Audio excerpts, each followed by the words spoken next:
तो हम स्टार्टिंग में देखते हैं कि टाइसुंग जो कि अपने मोबाइल को घूर रहा है क्योंकि वह इमसोल की कॉल के आने का वेट कर रहा है। इसलिए जब जैसे ही कॉल आया तो उसने तुरंत उसको उठा लिया, मगर यह कॉल इंसोल की नहीं थी बल्कि टाइसुंग के दोस्त की थी कि लड़की की तरह वो भी बात कर रहा था। और फिर जब जैसे ही टाइसुंग के सामने आया तो तब टाइसुंग उसके ऊपर कुशन फेंक कर मारने लगा। दोस्त पूछता है, तुम आखिर क्यों अपने मोबाइल को घूर रहे थे? तो तब वह बताता है कि इसलिए क्योंकि इमसोल रोज मुझे इसी टाइम पर कॉल करती थी, लेकिन आज उसकी कॉल नहीं आई। तो तब दोस्त कहता है कि ओह! अच्छा, तुम्हारी न्यू गर्लफ्रेंड? लेकिन तुम तो कह रहे थे कि तुमने जब से उसे डेट करना शुरू किया है, वह चेंज हो गई है, इसलिए मुझे लगा कि तुमने अब उससे कब का ब्रेकअप कर लिया होगा। तो तब इन दोनों की इन सभी बातों को बाहर से इनहुक भी सुनने लगा। तो वही टाइसुंग कहता है कि वह चेंज हो गई थी, लेकिन अब लगता है कि वह वापस से पहले जैसी बन गई है, यानी कि इंटरेस्टिंग एंड क्यूट। इसलिए अब मैं उसको छोड़ने वाला नहीं हूँ। तो तब इन हुक सोचने लगा कि इसका मतलब टाइसुंग इमसोल के साथ टाइम पास कर रहा है। और फिर तभी यह सीन यहीं पर कट हो जाता है। तो अब हम देखते हैं कि इमसोल जो कि उठ गई थी, इसलिए उसको सवाल जवाब के लिए सियोनजाए ने बिठा कर रखा हुआ है। इस इमसॉल पहले तो सॉरी करती है छुपकर यहाँ आने के लिए, और जैसे यहाँ से जाने लगी तो तब सियोनजाए बोला कि तुम क्या पागल हो गई हो? नीचे मेरे फादर हैं, इसलिए तुम अभी यहाँ से नहीं जा सकती। तो तब वो बोलती है कि ठीक है, तो फिर मैं विंडो से चली जाती हूँ रस्सी को अपने ऊपर बांधकर। मगर सियोनजाए उसको ऐसा करने से मना कर देता है और बोलता है कि चुपचाप पीछे होकर बैठ जाओ, मेरे पास मत आओ। तो वह तो डर कर पीछे बैठ गई। सियोनजाए पूछता है कि तुम आखिर इतने आराम से सो कैसे रही थी? तो तब वो बताने लगी कि मैं सो नहीं रही थी बल्कि बेहोश पड़ी थी। और फिर बताती है कि जब मैं यहाँ से जा रही थी तो तब गलती से वो सभी बुक्स मेरे ऊपर गिर गई थी जो कि मैं तुम्हें देने आई थी। तो तब इस वजह से मैं बेहोश हो गई थी। तो ये सुन सियोनजाए हंसने लग जाता है और बोलता है कि तुम्हें क्या लगता है मैं तुम्हारी इन बातों पर बिलीव कर लूंगा? तो तब वह कहने लगी कि लेकिन यह सब सच है। और फिर दोबारा से उन सभी चीजों के लिए सॉरी करने लग जाती है जब वह अपनी बॉडी से चली गई थी एंड उसकी बॉडी में 19 साल वाली इमसॉल आ गई थी। यहाँ उसने जब जैसे ही कहा कि तुम सब कुछ भूल जाओ तो तब सियोनचाए चिढ़ गया कि क्या मतलब भूल जाऊं? पूल वाली बात भी भूल जाऊं? तो यह सुन इमसॉल रिपीट करती है कि पूल वाली बात। और फिर तभी उसे समझ आ गया कि इसका मतलब सियोनचाए मुझसे इस वजह से नाराज है। इसलिए समझाने लगी कि देखो, उस दिन मुझे कुछ ज्यादा चढ़ गई थी, इसलिए उस दिन का मुझे कुछ भी याद नहीं है। लगता है कि मैंने उस दिन एनिमल की तरह तुम्हारे साथ बिहेव किया होगा एंड क्या पता मैंने तुम्हें नशे की हालत में मारा भी हो। इसलिए प्लीज मुझे मेरी गलतियों के लिए माफ कर दो। तो तब सियोनजाए शॉक रह जाता है कि इसका मतलब तुम यह बोल रही हो कि तुम बहुत ज्यादा ड्रंक थी इसलिए तुम्हें उस दिन का कुछ भी याद नहीं? इमसोल कहती है कि नहीं। तो तब वह हैरानी के साथ बैठ गया। इसका मतलब मैंने फालतू में अपनी फीलिंग इससे कन्फेस करी, और जबकि इसे तो कुछ याद भी नहीं है। और फिर जैसे ही नोटिस करता है कि टेबल पर इमसोल की फोटो एंड उसकी दी हुई वाइट कैंडी रखी है, तो जो कि सर्जरी के बाद इमसोल ने हॉस्पिटल में सियोनजाए को भिजवाई थी, इसलिए उसमें इन दोनों चीजों को छुपा दिया और बोला कि डैड न्यूज देखने के बाद सो जाएंगे तो तब मैं तुम्हें यहाँ से ले जाऊंगा। इमसोल चुपचाप बैठ गई। जब उन मोटिवेशनल और डिप्रेशन से रिलेटेड बुक्स देखती है जो कि वह सियोनजाए के लिए लाई है, इसलिए समझाने लगी कि तुम जब भी खुद को अकेला फील करो या तुम्हें ऐसा लगे कि तुम्हारी लाइफ में बहुत दुख है तो तब तुम प्लीज मेरी दी हुई बुक्स को रीड करना। और फिर याद करती है कि जब मैं भी डिप्रेशन में थी तो तब मुझे सियोनजाए ने कैसे मोटिवेट किया था जीने के लिए।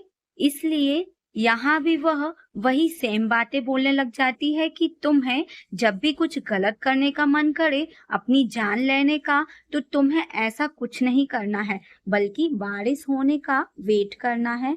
फिर जब बारिश हो जाए तो फिर तुम्हें फिर से बारिश होने का वेट करना है, क्योंकि सभी दिन सुंदर होते हैं जिनको हमें किसी न किसी वजह से जीना चाहिए। तो यह सुन सियोनजाए बोलता है कि तुम्हें ऐसा क्यों लगता है कि मैं सिर्फ स्विमिंग छोड़ने की वजह से मैं आगे जाकर अपने साथ कुछ काफी बुरा करने वाला हूँ, जो तुम मुझे मोटिवेशनल बुक्स दे रही हो।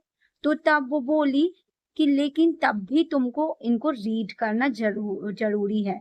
दोनों चुप बैठ गए एंड मन ही मन कुछ ना कुछ सोच रहे थे कि तभी इमसोल को एक मॉस्किटो दिखा। इसलिए जब जैसे ही इमसोल उसे मारने के लिए उठी, लेकिन तभी सियोनजाए पलट गया, जिस वजह से इमसोल उसके ऊपर गिरने वाली थी, लेकिन तभी सियोनजाए इमसोल को गिरने से बचा लेता है। सिचुएशन एक बार फिर रोमांटिक बन जाती है। साथ ही इमसोल ने बताया कि मैं तो सिर्फ मॉस्किटो को भगा रही थी ताकि वो तुम्हें काटे नहीं। तो तब सियोनजाए पीछे हुआ एंड अब क्योंकि वो इमसोल के लिए फीलिंग्स रखता है, इसलिए ज्यादा देर तक इमसोल के साथ नहीं रह सकता। उसने तभी ब्लैंकेट को उठाया एंड इमसोल को उसमें कवर कर दिया। इमसोल कुछ भी समझ नहीं पाती कि तभी सियोनजाए इमसोल को अपने साथ उठाकर कुछ इस तरह नीचे लेकर जाने लगा कि डैड को लगा कि ये अपनी ब्लैंकेट बाहर झाड़ने जा रहा है। तो वही सियोनजाए ने फाइनली इमसोल को बाहर लाकर खड़ा कर दिया। इमसोल काफी ज्यादा नर्वस है क्योंकि उसे सियोनजाए ने उठाया जो था। तो वही सियोनजाए कहने लगा कि मुझे अब तुमसे कोई दोस्ती नहीं रखनी है, क्योंकि कभी भी एक लड़का और लड़की दोस्त नहीं बन सकते।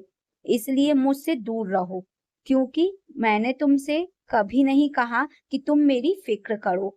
एंड सच बताऊं तो अब जब भी तुम मेरे सामने आती हो तो मैं ऑकवर्ड फील करता हूँ।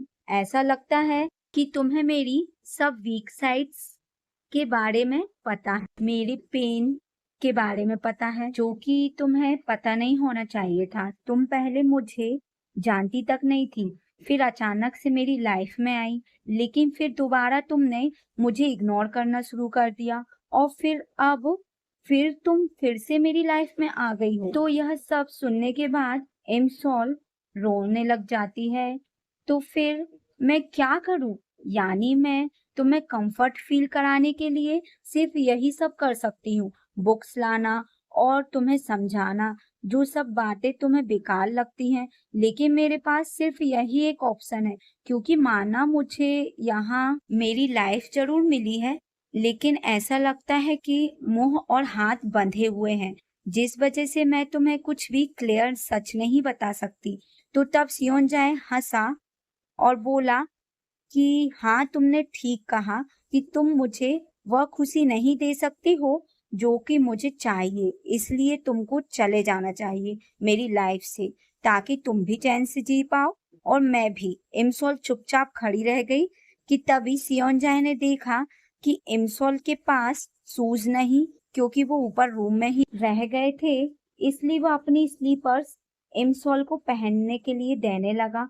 इमसोल उनको पहन नहीं रही थी, तो तब वो चिल्लाता है और बोला कि चली जाओ यहाँ से। और फिर जब जैसे खुद भी अपने घर के अंदर चला गया, तो तब इमसोल बस बाहर खड़ी रह गई और फिर तभी यह सीन यहीं कट हो जाता है।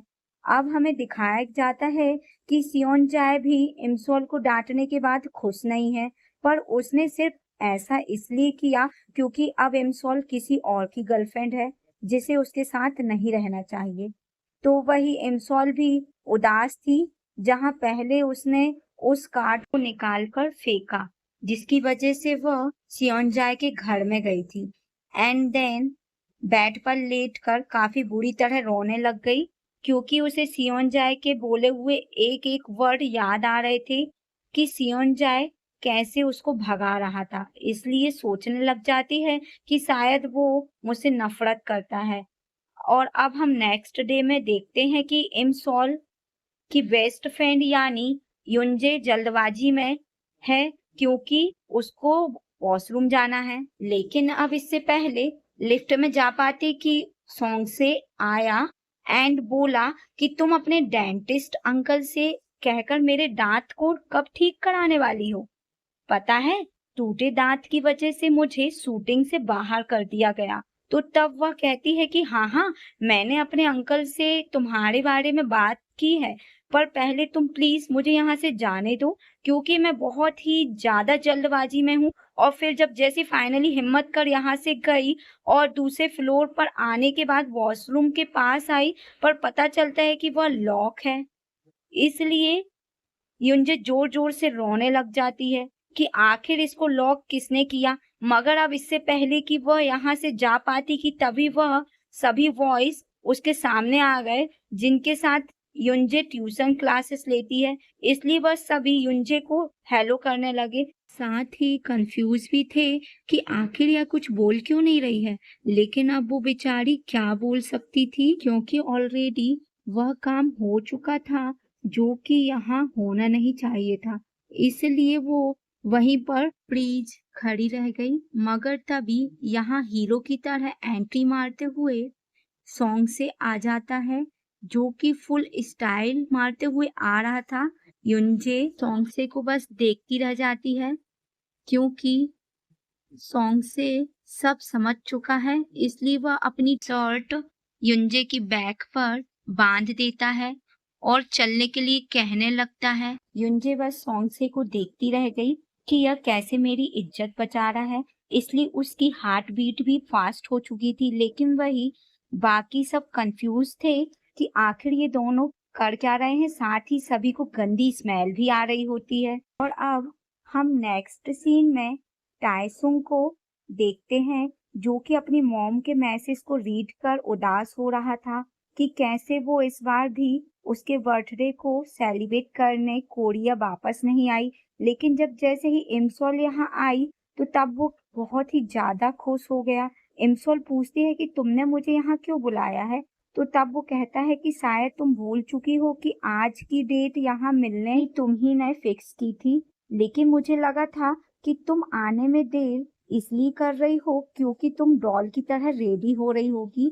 तो तब इमसॉल कहती है कि जब मुझे तुम्हें कोई उम्मीद देनी ही नहीं है तो फिर मैं रेडी होकर क्यों आऊं। टाइसुंग बोला कि वैसे सच सच बताना, तुम्हारे अंदर डबल पर्सनालिटी है ना। तो वो कहती है हाँ, यह बात सच है। और बस इसी सीन के साथ हमारा यह पार्ट यहाँ पर कंप्लीट हो जाता है। तो गाइस, आगे के पार्ट के लिए मुझे कमेंट करें एंड लाइक करें, सब्सक्राइब करें ताकि आपको मेरी वीडियो आगे आसानी से मिल सके। तो तब तक के लिए बाय बाय।